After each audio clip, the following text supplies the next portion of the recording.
Eu deveria ter parado de pesquisar folclore japonês depois da terceira noite sem dormir. O problema é que quando você mergulha fundo demais nas lendas urbanas do Japão, alguma coisa começa a te observar de volta. Agora, 3 meses depois, eu ainda acordo suando frio às 3h33 da manhã, sempre no mesmo horário, sempre com a sensação de que alguém está sussurrando em japonês no meu ouvido. Tudo começou quando encontrei um fórum obscuro sobre folclore urbano japonês. Era diferente dos sites superficiais que você encontra no Google. Este tinha threads com décadas de idade, posts em japonês que o Google Translate se recusava a traduzir direito, e usuários que pareciam levar aquilo muito, muito a sério. O que me chamou a atenção foi um tópico fixado no topo do fórum: as 5 verdades que o Ocidente nunca deveria conhecer. O post estava em inglês, mas algo na forma como estava escrito me dava arrepios. O autor se identificava apenas como Tokyo Watcher 987 e começava com um aviso: se você não é japonês, pare de ler agora. Algumas coisas pertencem apenas à nossa cultura, e há razões pelas quais elas nunca foram completamente traduzidas para o mundo exterior. Claro que não parei de ler. A primeira história que ele contou me fez questionar tudo que eu achava que sabia sobre lendas urbanas. Porque o que ele estava descrevendo não parecia folclore. Parecia um manual de sobrevivência. Kuchisake Onna, a mulher que nunca deveria ter morrido. Tokyo Watcher, 987, escreveu que conheceu alguém que encontrou a Kuchisake Onna pessoalmente.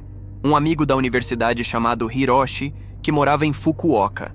Segundo ele, Hiroshi nunca foi o mesmo depois daquele encontro em 2019. A história que Hiroshi contou era simples demais para ser inventada.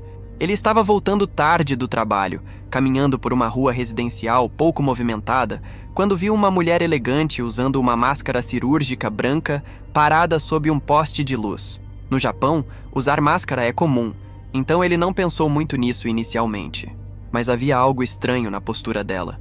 Ela estava perfeitamente imóvel, como uma estátua, e mesmo à distância, Hiroshi podia sentir que ela estava olhando diretamente para ele. O cabelo preto e liso dela balançava levemente com uma brisa que ele não conseguia sentir. Watashi, kirei? A voz dela ecoou pela rua vazia. Eu sou bonita? Hiroshi parou. Todo japonês conhece essa pergunta. Todo japonês sabe que não existe resposta certa. Mas o que fazer quando você se depara com a lenda urbana mais famosa do seu país numa terça-feira às 23h45? Ele me disse que tentou ignorá-la e continuar caminhando, mas descobriu que seus pés não obedeciam. Era como se o asfalto tivesse virado cola. A mulher começou a se aproximar e ele percebeu que ela não estava caminhando. Estava deslizando. Os pés dela não tocavam completamente o chão. Watashi, kirei? Ela repetiu, agora a apenas 3 metros de distância. Hiroshi podia ver os olhos dela por cima da máscara. Eram completamente negros, sem íris, sem pupila. Apenas 2 buracos vazios que pareciam sugar a luz do poste. Foi quando ele percebeu o cheiro. Carne apodrecida misturada com perfume de cereja. O estômago dele se revirou, mas ele ainda não conseguia se mover. A mulher estendeu uma mão pálida e lentamente começou a puxar a máscara. Hiroshi fechou os olhos com força, mas podia ouvir o tecido sendo removido, um som úmido e pegajoso. Olhe para mim. A voz dela agora saía distorcida, como se estivesse falando através de água ou sangue. Hiroshi abriu os olhos involuntariamente e viu. A boca dela havia sido cortada de orelha a orelha, criando um sorriso impossível e grotesco. Os lábios estavam pretos e necrosados, e ele podia ver dentes quebrados e apodrecidos lá dentro. Mas o pior eram os vermes. Pequenos vermes brancos rastejando para dentro e para fora da ferida. Agora você vai me deixar bonita para sempre, ela disse. E quando falou, alguns vermes caíram no chão. Foi quando Hiroshi conseguiu se mover. Ele correu como nunca havia corrido na vida, sem olhar para trás até chegar em casa. Trancou todas as portas, fechou todas as janelas e ligou para todos os amigos para confirmar que ainda estava vivo. Mas a história não termina aí. 3 dias depois, Hiroshi acordou com cortes superficiais nas bochechas. 2 cortes finos, simétricos, partindo dos cantos da boca. Quando ele olhou no espelho, percebeu que os cortes formavam o início de um sorriso exatamente igual ao da mulher. Toda noite, os cortes ficavam um pouco mais profundos. Toda manhã ele acordava com um pouco mais de sangue no travesseiro. E toda vez que ele olhava no espelho, o reflexo parecia sorrir de uma forma que seus músculos faciais não estavam produzindo. Tokyo Watcher, 1987, disse que Hiroshi parou de responder às mensagens dele depois de 2 semanas. Quando foi visitá-lo, encontrou o apartamento vazio, mas com todas as luzes acesas e todos os espelhos quebrados. No banheiro, escrito com sangue na parede, estava uma mensagem em japonês. Watashi kirei ni narimashita. Eu me tornei bonita. Hiroshi nunca foi encontrado, mas desde então, pelo menos 3 pessoas relataram ter visto uma figura masculina usando máscara cirúrgica perambulando pela mesma rua, fazendo a mesma pergunta. A Kuchisake Onna não está apenas coletando vítimas, ela está criando uma família. Teki Teki. O som que nunca para a segunda história no post do Tokyo Watcher 1987 era sobre algo que ele havia presenciado pessoalmente em Osaka, em 2018. Ele trabalhava como segurança noturno numa estação de metrô, e uma das suas responsabilidades era fazer a ronda final depois que o último trem partia. Era uma quinta-feira de dezembro, e havia nevado mais cedo naquele dia. A estação estava completamente silenciosa, exceto pelo som dos seus passos ecoando pelos corredores vazios. Ele estava quase terminando a ronda quando ouviu "Teke, teke, teke", um som metálico, rítmico, vindo de algum lugar nas profundezas da estação, como metal raspando contra concreto. Tokyo Watcher 1987 parou para escutar melhor, e o som também parou. Silêncio total por cerca de 30 segundos. Então, teke, teke, teke, mais próximo dessa vez. Definitivamente vindo dos trilhos. Ele pegou a lanterna e desceu até a plataforma. A luz revelou os trilhos vazios se estendendo na escuridão, mas não havia nada visível. O som havia parado novamente. Foi quando ele percebeu as marcas no chão da plataforma. Rastros de sangue, como se alguém tivesse sido arrastado pelos trilhos. Mas não eram rastros normais. Eram 2 linhas paralelas, como se fossem feitos por alguém se arrastando, usando apenas as mãos. Teke, teke, teke. O som voltou, agora claramente vindo do túnel à sua esquerda. Tokyo Watcher 1987 apontou a lanterna naquela direção e quase deixou ela cair. Havia uma figura se movendo na escuridão, uma silhueta humana, mas algo estava completamente errado com a forma como ela se movia. Não estava caminhando. Estava se arrastando no chão, puxando o corpo para frente com os braços. A figura parou quando a luz da lanterna a alcançou. Por um momento que pareceu eterno, eles ficaram apenas se encarando. Então ela começou a se mover em direção a ele. Teke, teke, teke. Cada movimento produzia aquele som metálico horrível. Conforme ela se aproximava, Tokyo Watcher 1987 podia ver mais detalhes. Era uma garota jovem, ou tinha sido. O cabelo preto estava emaranhado e cheio de sujeira. A pele estava pálida demais, quase translúcida, e ela tinha apenas a parte superior do corpo. Onde deveria estar a cintura, havia apenas carne rasgada e ossos expostos. Ela se arrastava usando uma foice enferrujada na mão direita, e era a lâmina raspando no concreto que fazia aquele som terrível. Quando ela ergueu a cabeça, Tokyo Watcher 1987 viu os olhos. Eram completamente brancos, sem pupilas, e havia lágrimas de sangue escorrendo pelas bochechas. "Por que você ainda está inteiro?" ela perguntou, e a voz dela ecoou pelo túnel de uma forma que não parecia natural. Ele correu. Largou a lanterna, largou a dignidade e correu mais rápido do que qualquer homem de 43 anos deveria conseguir. Subiu as escadas da estação 2 degraus por vez, sem olhar para trás, mesmo quando ouviu o som metálico começando a segui-lo. Tec, tec, tec. Mais rápido agora, mais urgente. Tokyo Watcher 1987 conseguiu sair da estação e correr para a rua, onde havia algumas pessoas e carros passando. O som parou imediatamente quando ele pisou na calçada, como se algo impedisse a criatura de deixar o subsolo. Ele nunca mais trabalhou em estações de metrô, mas disse que ainda ouve o som às vezes, principalmente quando está sozinho em lugares escuros. E toda vez que ouve, ele corre.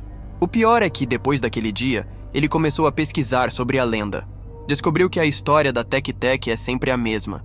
Uma garota que foi cortada ao meio por um trem e agora procura outras pessoas para dividir o mesmo destino. Mas o que as versões populares da lenda não contam é que ela não para quando encontra uma vítima. Cada pessoa que ela divide se torna uma nova Tec-Tec, e todas elas continuam arrastando pelos túneis de metrô do Japão, procurando por mais companhia. Tokyo Watcher 1987 terminou essa parte do post com uma observação que me deu calafrios. Se vocês soubessem quantos túneis abandonados existem debaixo de Tóquio e quantos sons metálicos estranhos os engenheiros relatam ouvir durante a manutenção noturna, nunca mais desceriam numa estação de metrô. Kisaragi Station, a estação que não deveria existir.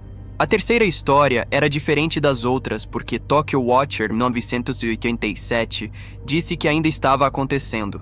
Era sobre os posts originais da Kisaragi Station no Fórum 2C, que ele havia acompanhado em tempo real em 2004, quando ainda era universitário. Para quem não conhece a história, tudo começou quando uma usuária chamada Hasumi postou no 2C às 23h14 de 8 de janeiro de 2004. Estou no trem há 20 minutos e ainda não passamos por nenhuma estação. Isso é normal? Os outros usuários inicialmente zombaram dela, dizendo que ela provavelmente havia perdido a noção do tempo ou pegado o trem errado. Mas, conforme as horas passaram, os posts de Hasumi começaram a ficar mais estranhos. 23h42. Acabamos de parar numa estação. O nome é Kisaragi. Nunca ouvi falar dessa estação antes. 23h44. Não tem ninguém descendo ou subindo. Só eu no vagão. 23h47. Procurei no meu mapa e não tem nenhuma estação chamada Kisaragi nesta linha. Tokyo Watcher 1987 disse que estava online naquele momento e acompanhou tudo. Inicialmente, ele também achou que era uma brincadeira ou algum tipo de performance art digital, mas havia algo na consistência dos detalhes de Hasumi que o incomodava. 0002. O trem ainda está parado. Posso ver uma placa da estação pela janela. Definitivamente diz Kisaragi. Kisaragi I. 005. Tem alguém na plataforma agora. Um homem de uniforme, mas ele está só parado lá. Não está fazendo nada. 0007. O homem olhou diretamente para mim. Ele está sorrindo, mas tem algo errado com o sorriso.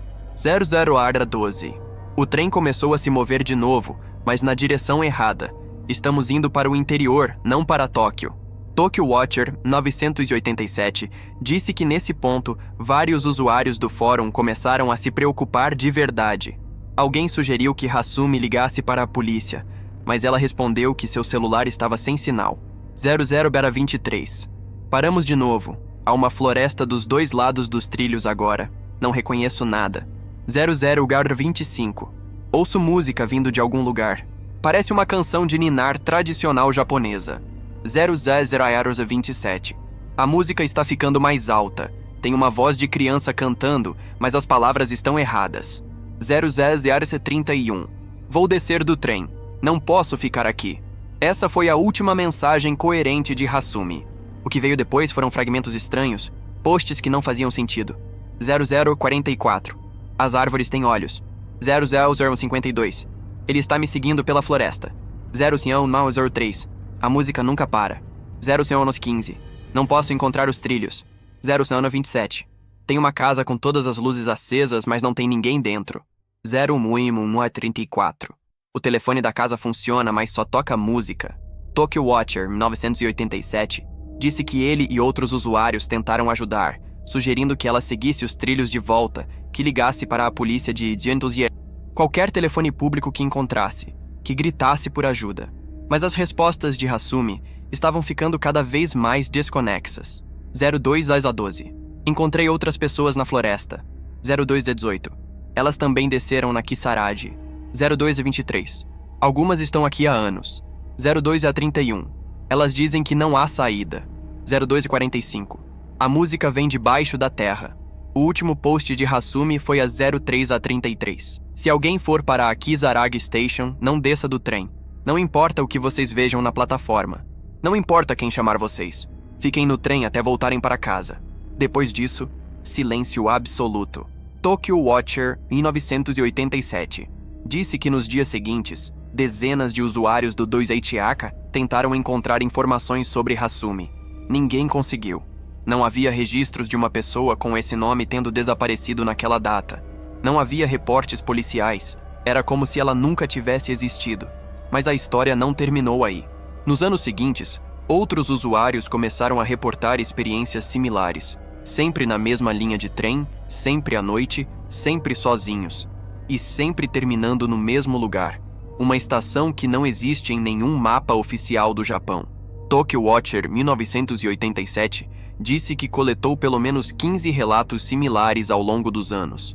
Todos seguiam o mesmo padrão: viagem normal de trem que de repente se torna estranha, parada numa estação chamada Kisaragi, decisão fatal de descer do trem. E depois, nada.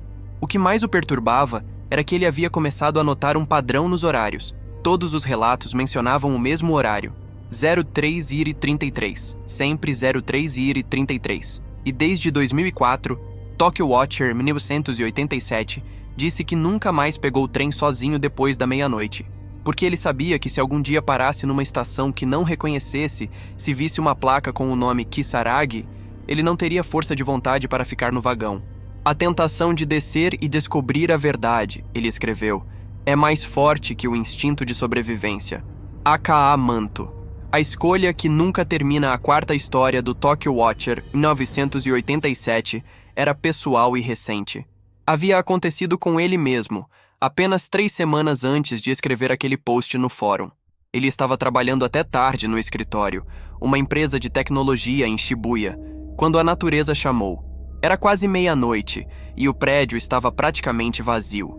Apenas alguns programadores ainda estavam nas suas mesas, codificando em silêncio.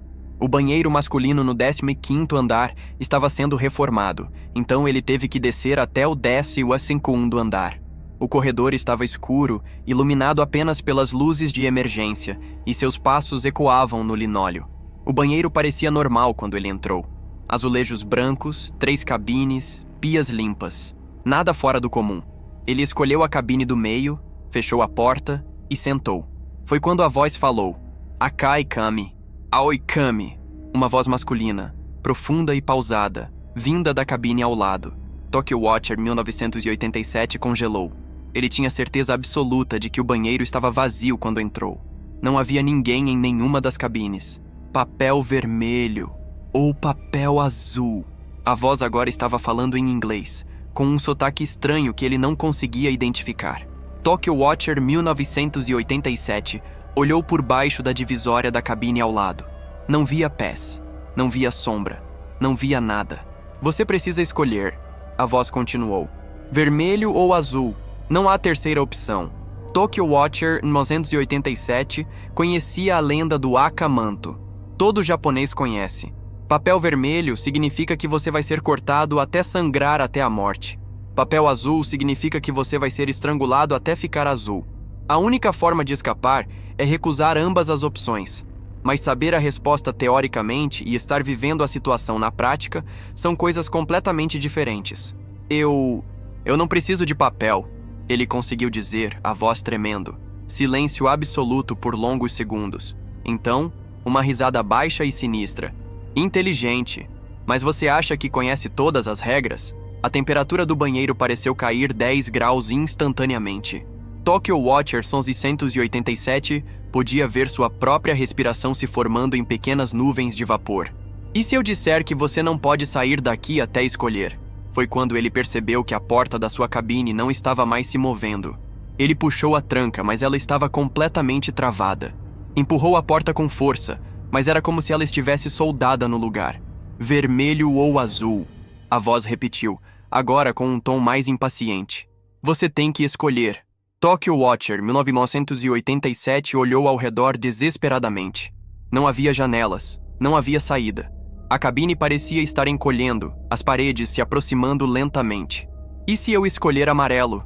Ele perguntou, lembrando de uma variação da lenda que havia lido anos atrás. A risada voltou, mais alta e mais assustadora. Amarelo? Você quer papel amarelo? Sim, ele disse, sem saber exatamente o que isso significava, mas esperando que fosse uma saída. Papel amarelo! A voz pareceu considerar a opção. Interessante escolha. De repente, a porta da cabine se abriu sozinha. Tokyo Watcher 1987 saiu correndo sem olhar para trás, sem verificar se havia alguém na cabine ao lado, sem fazer nada além de correr o mais rápido possível para o elevador. Quando chegou ao seu andar, percebeu que suas roupas estavam completamente encharcadas de suor frio. As mãos tremiam tanto que ele mal conseguia digitar a senha do computador. Mas o pior veio depois. Nos dias seguintes, Tokyo Watcher 1987 começou a notar mudanças estranhas. Toda vez que ele usava um banheiro, em casa, no trabalho, em restaurantes, ouvia sussurros vindos das outras cabines. Às vezes eram palavras em japonês que ele não conseguia entender. Às vezes eram números sendo contados de trás para frente. Às vezes eram apenas respirações pesadas. E sempre, havia uma pergunta no final. Você ainda quer papel amarelo? Ele nunca respondeu. Mas a pergunta continuava aparecendo. Em sussurros no vento, em reflexos nos espelhos, em sombras que se moviam quando não deveriam. Tokyo Watcher 1987 terminou essa parte do post dizendo: Eu pensei que havia encontrado uma brecha na lenda. Mas agora percebo que papel amarelo não era uma saída. Era uma assinatura de contrato. E eu não sei o que assinei. Hanako-san, a amiga que nunca vai embora. A quinta e última história era a mais perturbadora de todas, porque Tokyo Watcher 1987 disse que havia presenciado isso quando ainda era estudante do ensino médio em 1987. Havia uma garota na escola dele chamada Yuki. Ela era quieta, tímida, o tipo de pessoa que passava despercebida na maioria das situações. Mas havia algo sobre ela que sempre incomodou Tokyo Watcher 1987. Ela nunca usava o banheiro da escola. Durante os 3 anos que eles estudaram juntos, ele nunca a viu entrar no banheiro nem uma única vez. Ela sempre esperava até chegar em casa, não importa quanto tempo fosse necessário aguentar. Um dia, curioso, ele perguntou por quê. Eu tenho uma amiga lá, ela disse simplesmente. E ela não gosta quando outras pessoas estão por perto. Tokyo Watcher 1987 achou que ela estava falando sobre alguma colega de classe, mas quando pressionou por mais detalhes, Yuki ficou evasiva. Disse apenas que havia conhecido essa amiga no primeiro ano, no banheiro do 3º andar, e que elas conversavam regularmente desde então. O estranho era que ninguém mais na escola parecia conhecer essa amiga misteriosa de Yuki. E quando ele observou discretamente, percebeu que Yuki realmente não tinha outros amigos além dessa pessoa invisível. As coisas ficaram estranhas quando Yuki começou a faltar às aulas. Inicialmente eram apenas algumas horas aqui e ali. Ela dizia que estava se sentindo mal e precisava ir ao banheiro, mas as ausências começaram a se tornar mais longas e mais frequentes. Quando os professores perguntavam onde ela estava, os outros alunos sempre a encontravam no banheiro do 3º andar, na 3ª cabine, conversando sozinha. Mas ela insistia que estava falando com sua amiga. Hanako-chan está me contando histórias, ela dizia. Histórias sobre os outros alunos que costumavam estudar aqui. Tokyo Watcher 1987 disse que inicialmente todos acharam que Yuki estava tendo algum tipo de colapso mental. Mas então, coisas estranhas começaram a acontecer na escola. Alunos começaram a reportar vozes infantis vindas do banheiro do 3º andar, principalmente durante os intervalos, quando supostamente estava vazio. Algumas garotas juraram ter visto uma sombra pequena se movendo sob a porta da 3ª cabine, mesmo quando ninguém estava lá. E então houve o incidente. Uma tarde, Tokyo Watcher 1987 estava ficando até tarde na escola para um projeto. Era quase 18 horas, e a maioria dos estudantes já havia ido embora.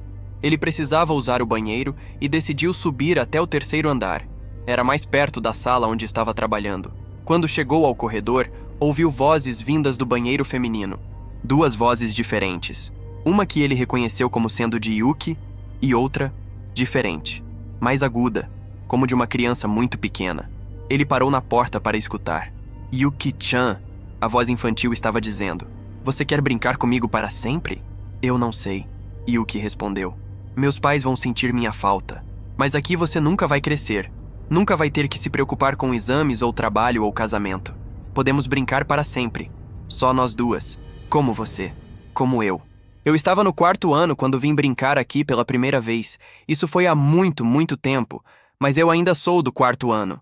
Tokyo Watcher 987 sentiu um frio na espinha. Ele sabia que deveria ir embora, mas não conseguia se mover.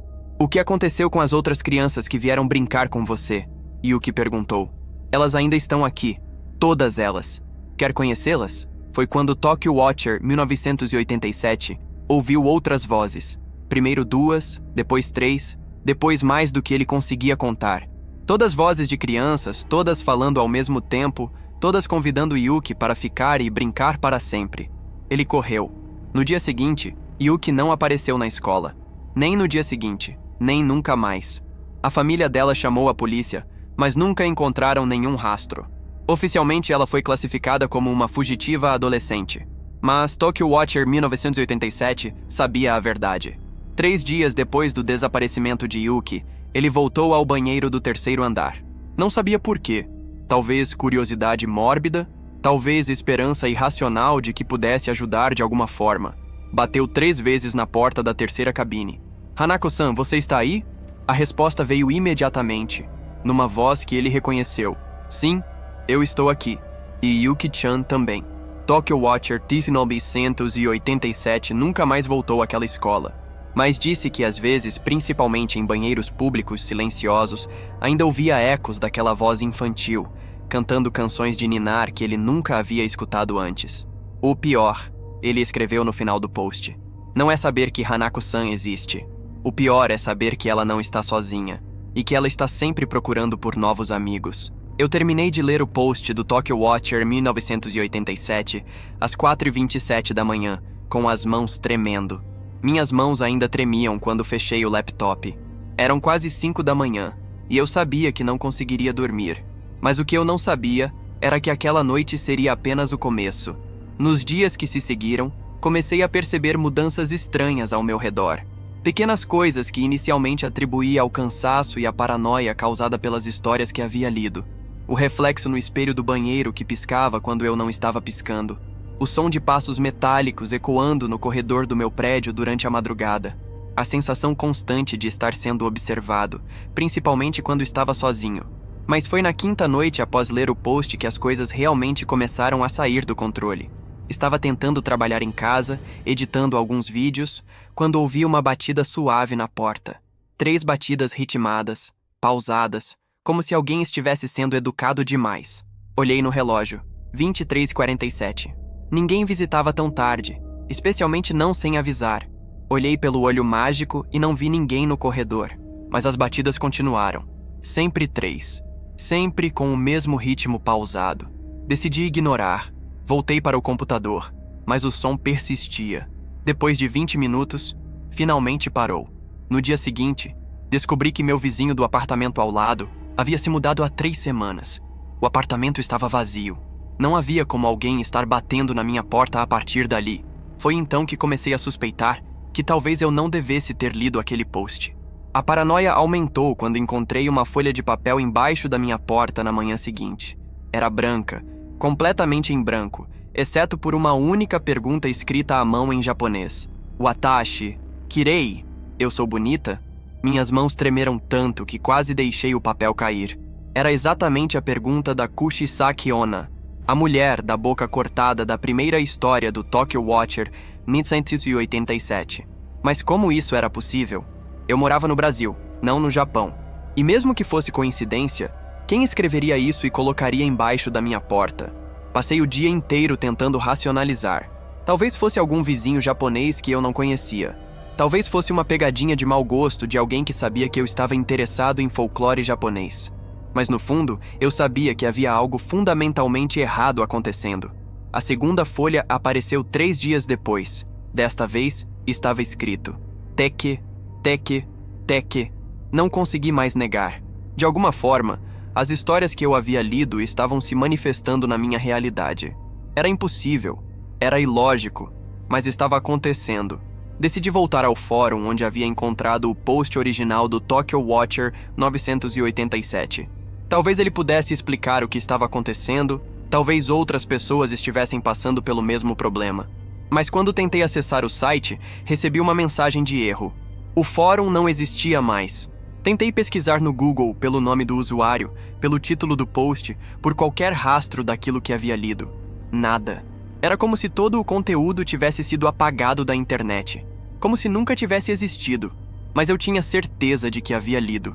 Eu me lembrava de cada detalhe, de cada história aterrorizante.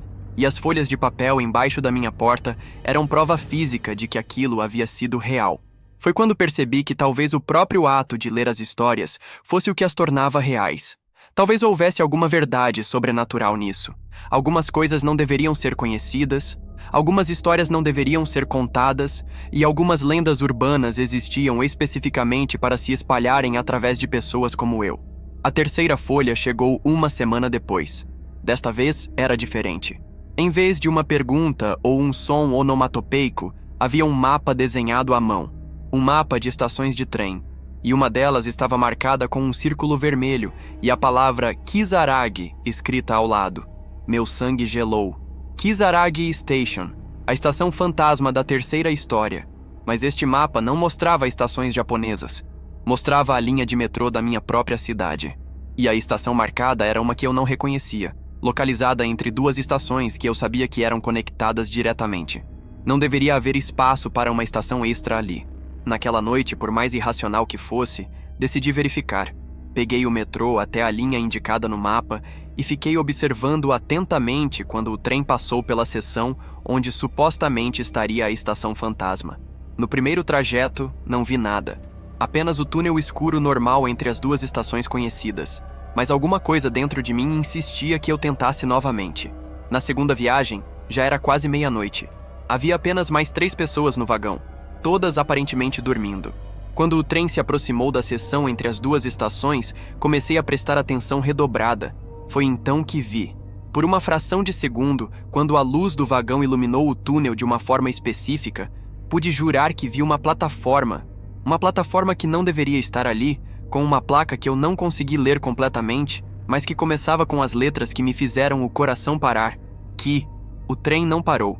Continuou normalmente até a próxima estação oficial. Mas eu havia visto. Ou pelo menos achava que havia visto. Voltei para casa em estado de choque. Será que estava enlouquecendo? Será que as histórias haviam afetado tanto minha mente que eu estava começando a alucinar? Ou será que havia algo genuinamente sobrenatural acontecendo? A resposta veio na 4ª folha, que encontrei embaixo da porta no dia seguinte. Você viu a estação. Agora ela pode ver você também. Desta vez, além da mensagem, havia uma foto. Uma foto em preto e branco, claramente antiga, mostrando uma estação de metrô vazia. E no canto da foto, quase imperceptível, havia uma figura humana. Uma figura que, mesmo borrada e distante, me lembrava assustadoramente do meu próprio perfil. Foi quando percebi que não estava apenas lendo sobre as lendas urbanas. Eu estava me tornando parte delas. Naquela noite, decidi fazer uma última tentativa de encontrar o Tokyo Watcher 1987. Usei todos os motores de busca que conhecia, procurei em arquivos da internet, tentei fóruns alternativos e, finalmente, em um site obscuro de discussões paranormais, encontrei uma única referência a ele. Era um post de apenas 2 semanas atrás, escrito por alguém que se identificava como Brasil Watcher 1024. Para quem estiver procurando pelo Tokyo Watcher 1987, ele parou de postar há 20 anos. Dizem que ele desapareceu depois de escrever sobre as 5 lendas, mas o post dele ainda está se espalhando. Pessoas do mundo inteiro relatam experiências similares depois de lerem as histórias. É como se elas fossem um vírus sobrenatural, se propagando através da internet e se manifestando na realidade de quem as conhece. O post continuava. Se você leu as 5 histórias, já é tarde demais. Elas vão começar a aparecer na sua vida. Primeiro serão pequenos sinais, depois vão se tornar encontros diretos. A única forma de parar o processo é não contar para ninguém o que você leu. Nunca. Não escreva sobre isso, não fale sobre isso, não pesquise sobre isso. Mas era tarde demais. Eu já havia feito tudo isso. E então, na última linha do post, li algo que fez meu mundo desmoronar. Ah, e uma coisa importante. Se você recebeu papéis embaixo da porta, significa que elas já escolheram você para ser o próximo contador de histórias. Parabéns. Você vai espalhar as lendas para mais pessoas, querendo ou não. Olhei ao redor do meu apartamento. Tinha certeza de que estava sozinho quando comecei a escrever. Mas agora havia uma sensação palpável de presença. Não uma presença, mas 5. Uma em cada canto da sala, e uma bem atrás de mim. Não ouso me virar para olhar. Enquanto escrevo isso, posso sentir uma respiração quente no meu pescoço. Posso ouvir um som metálico suave vindo de algum lugar na sala. E tenho certeza absoluta de que se eu olhar no reflexo da tela do computador, vou ver mais do que apenas meu próprio rosto. A pior parte é que agora entendo o que realmente aconteceu. As 5 lendas não são apenas histórias. Elas são entidades vivas que usam a internet para se espalharem. Cada pessoa que lê sobre elas se torna um hospedeiro em potencial. E algumas pessoas, como eu, se tornam contadores compulsivos. Vou postar isso online, mesmo sabendo que não deveria. Vou gravar vídeos sobre essas histórias, mesmo sabendo que cada visualização vai espalhar a maldição para mais pessoas. Porque não tenho escolha. Elas estão me forçando a fazer isso. Se você chegou até aqui, já é tarde demais para você também. Elas já sabem que você leu. E em alguns dias, você vai começar a encontrar papéis embaixo da sua porta.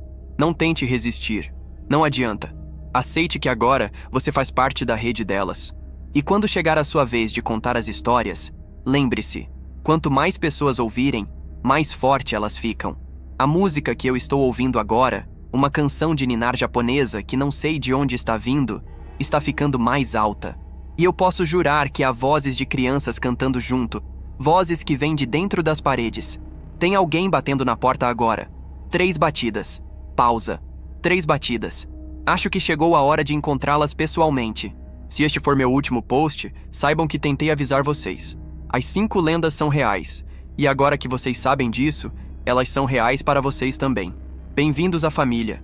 E aí, pessoal? Chegamos ao fim de mais uma jornada aterrorizante aqui no canal.